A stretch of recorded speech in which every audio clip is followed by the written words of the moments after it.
Good morning, it's Miss Nelson here. This lesson is on the 13th, the 14th, and the 15th Amendments. And these amendments were passed during the Reconstruction era. So, some of the other eighth grade social studies teachers have done a couple lessons about Reconstruction. It would be awesome if you wanted to view those lessons before. Taking a look at this.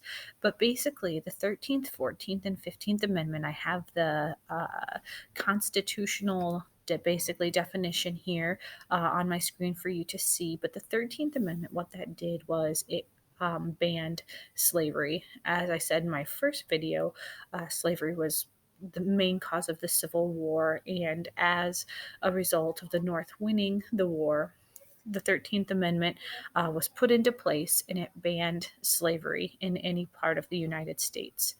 Additionally, the 14th Amendment was added. The 14th Amendment basically says that if you are born in the United States, you are automatically a United States citizen and you're protected under the laws that any citizen in the United States would.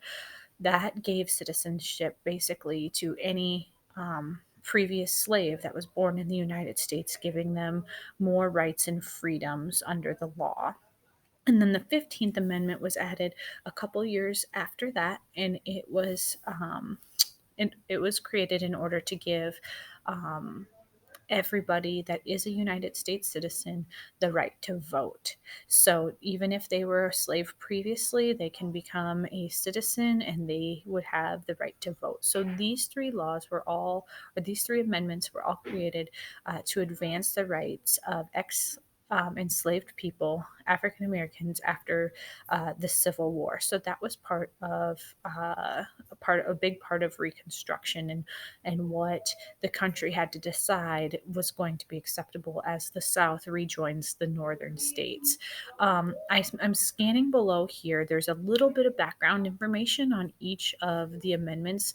Like, for example, the 13th Amendment, this reading is going to talk a little bit about the Black Codes, which I think you will find interesting.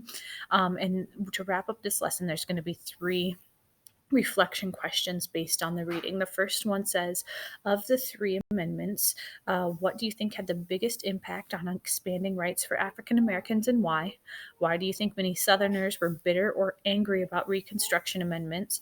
And which of the three amendments do you think angered them the most? So Reconstruction was controversial, right? A war just ended, and we have to mend some pretty deep wounds between the North and South. And there's going to be a lot of Southerners who are not okay with the 13th, the 14th, and the 15th Amendment. So, which one do you think was the most upsetting, and why do you think that is? And then the last paragraph talks about the strong desire among Southerners to end Reconstruction. How do you think they might try and bring Reconstruction to an end, and ultimately, being one nation again? We have to be able to figure that out to move forward as a country. So it's a pretty short reading for this assignment. I would challenge you, if you are bored and you would like an activity to do, an extra activity, get out just a blank sheet of paper and make some sort of illustration representing the 13th, the 14th, and the 15th Amendment separately, and then get on a video call with one of your friends and see if they can guess which illustration goes with which amendment. And that would be kind of a fun way to connect and also get some of your artistic ability shown out there for the world to see. If you have any questions, please email me. My email is knelson@cbcsd.org. See you next time.